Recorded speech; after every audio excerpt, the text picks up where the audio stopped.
Salut mes abonnés, et bien aujourd'hui je vous retrouve puisque nous sommes à quelques jours du marathon de La Rochelle, donc auquel je suis inscrite. Et aujourd'hui je vais vous parler de ma préparation et tant sur le plan de l'entraînement que sur la prépa mentale. Allez, c'est parti! Alors tout d'abord, il faut savoir que le marathon de La Rochelle, si j'arrive à le terminer, ça sera mon 5e marathon. Le premier marathon que je fais, c'est en avril 2019, c'est à Paris forcément, c'est le plus simple logistiquement pour moi. Et je finis dans un chrono de 4h39 et quelques secondes, je me souviens pas. En tout cas dans une souffrance musculaire et articulaire extrême. C'était l'aboutissement de semaines d'entraînement, mais aussi une reconstruction personnelle.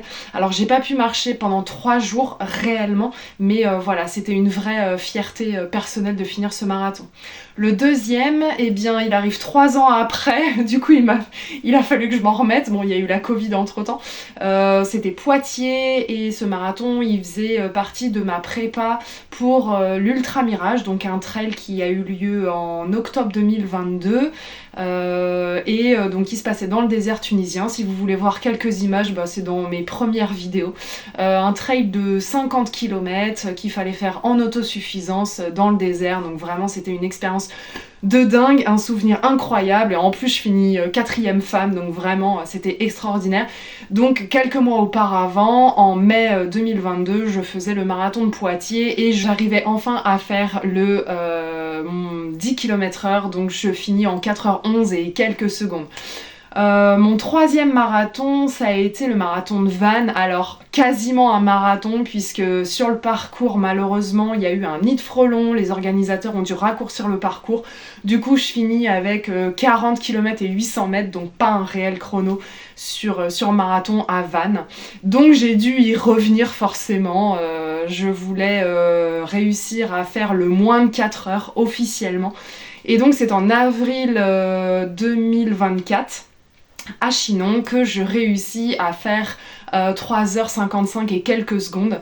Donc vraiment c'était mon Graal de réussir à faire 4 heures, moins de 4 heures au marathon. Du coup, pourquoi La Rochelle? Pourquoi revenir sur marathon? Bon, à la base, je me suis inscrite pour soutenir une copine sur son premier marathon. Donc Alizé, si tu regardes, je ne t'en veux pas. Donc faut savoir que entre-temps, entre l'inscription et le marathon de La Rochelle, elle est partie en tour du monde. Moi, je suis toujours là.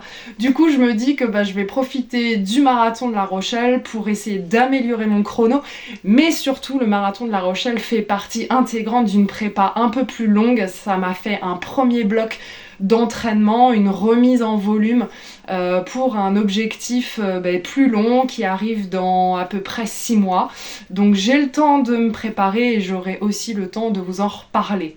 Et donc cette prépa, je l'ai commencée le 1er septembre. J'ai fait le choix de me laisser l'été pour profiter.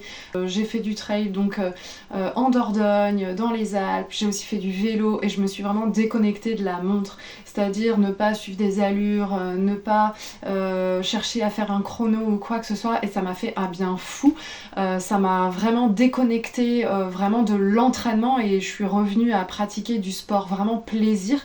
Parce que je m'étais imposé quand même une grosse préparation pour le triathlon de Carcan qui a eu lieu en mai. Du coup cet été, grosse déconnexion de la montre, seulement du sport plaisir. Et du coup ça a été difficile de reprendre en septembre parce que je n'étais plus du tout habituée à aller courir sur une séance construite, à aller courir même si je n'en ai pas envie, parce que ça arrive aussi. Autant en septembre, octobre, il a encore fait beau, il y avait des belles journées, donc on part courir en débardeur, on regarde les couchers de soleil, on est vraiment dans des conditions vraiment très agréables pour courir. Par contre, à partir de fin octobre, début novembre, quand on a changé d'heure, qu'on est passé à l'heure d'hiver, clairement c'est une autre organisation. On va courir souvent sous la pluie, il y a du vent, il fait plus froid, il fait nuit, donc c'est un petit peu plus compliqué. D'ailleurs j'en profite pour vous dire que c'est un réel choix et quelque chose à penser quand on choisit son objectif, sa course objectif. Alors j'avais en tête que le marathon de La Rochelle, déjà très probablement on le ferait avec du vent et sous la pluie, donc dans des conditions vraiment pas géniales, mais c'est un choix, voilà. Donc si vous choisissez des courses objectives, pensez à ça. Moi c'est pour ça que j'aime bien choisir des courses généralement en avril, mai, juin, parce que la prépa on peut la commencer en janvier, février, et même si c'est un petit peu compliqué à ce moment-là, finalement dès mars, avril, on est déjà dans des journées plus sympathique. Alors je vais vous parler de mon entraînement. Alors c'est simple, moi je ne fais pas mes séances d'entraînement. Je suis abonnée à Campus Coach, donc c'est une application que vous pouvez utiliser gratuitement, qui permet, en fait, qui construit un plan d'entraînement en fonction de votre profil et aussi de ce que vous voulez faire. Du coup, c'est une prépa que j'ai suivie pendant 13 semaines, donc du 1er septembre au 30 novembre. D'ailleurs, je fais une parenthèse, je me permets de ne faire que 13 semaines de prépa pour un marathon, sachant que j'ai déjà un petit peu d'expérience sur les efforts de longue durée. Certes, j'ai déjà quelques marathons à mon actif, mais au-delà de ça, en parallèle, j'ai fait d'autres courses un petit peu plus longues, telles que l'ultramarin, un 56 km, les Templiers, un 63 km, des marathons trail, du coup un petit peu d'expérience qui me permet de ne faire que 13 semaines. Pour ceux qui veulent se lancer sur le premier marathon, je vous encourage à fond, c'est une expérience vraiment géniale, tant la prépa que le marathon en lui-même. Par contre, je conseille, alors en fonction du profil bien sûr, mais donc d'adapter la préparation et de faire une préparation un petit peu plus longue et d'avoir un petit peu plus d'expérience sur des distances telles que le semi-marathon. Je ne dis pas que c'est impossible de faire un marathon en 13 semaines ou 12 semaines.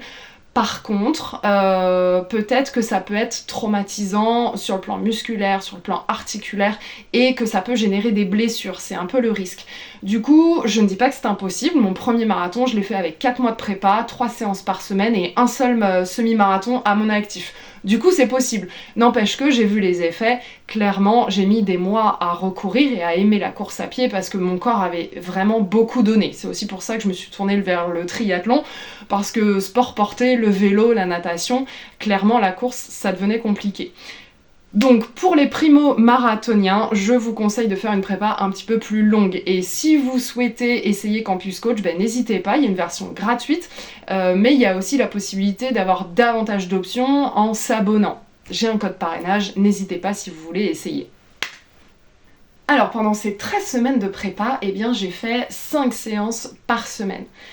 C'est la première fois que je fais ça. Je sentais que mon corps était prêt à encaisser davantage de volume.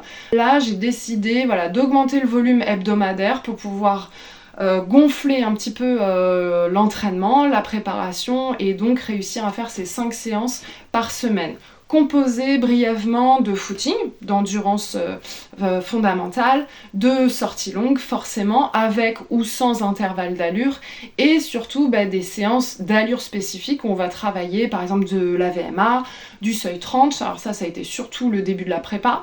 Au cœur de la prépa, ça a surtout été du seuil 60, donc ça veut dire une allure qu'on est censé pouvoir tenir sur 60 minutes. Et en fin de prépa, travailler l'allure marathon, l'ajuster un peu et surtout faire en sorte que le corps l'intègre pour pouvoir la courir pendant 42 km.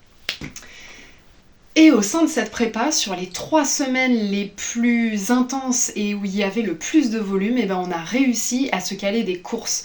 Les foulées du tram, l'Urban Trail de Nantes et le semi de Saint-Jean-de-Mont. Et du coup, se caler des courses dans sa prépa, ça permet de casser un petit peu la monotonie de l'entraînement, des sorties longues qu'on fait toujours au même endroit. Ça permet de se mettre en condition de course, c'est-à-dire toute l'organisation logistique qu'il y a autour. Ça permet de tester son matériel qu'on prévoit d'utiliser le jour du marathon. Donc que ça soit sur le textile, la paire de chaussures, si ça convient ou pas, mais aussi sur le ravitaillement, tous les gels, de tester des choses qui conviennent ou pas. Et puis ça permet aussi de le faire à plusieurs, pas trop loin de chez soi, de se motiver et finalement de se rendre compte que l'entraînement paye et qu'on a une progression en cours, donc de se donner confiance pour la suite de la prépa et à plus long terme pour le jour de la compétition. Alors en parallèle de mes séances d'entraînement, de course à pied, j'ai continué autant que possible à faire du vélo.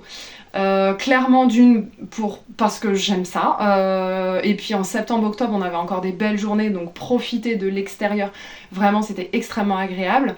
Et puis de deux, parce que c'est un sport très complémentaire à la course à pied. Ça continue à faire fonctionner le corps sur l'aspect cardiovasculaire, tout en préservant les articulations, puisqu'il n'y a pas d'impact au sol. Alors clairement, à partir de novembre, à partir du moment où on a changé d'heure, on est passé en heure d'hiver, ça a été un petit peu plus compliqué à faire.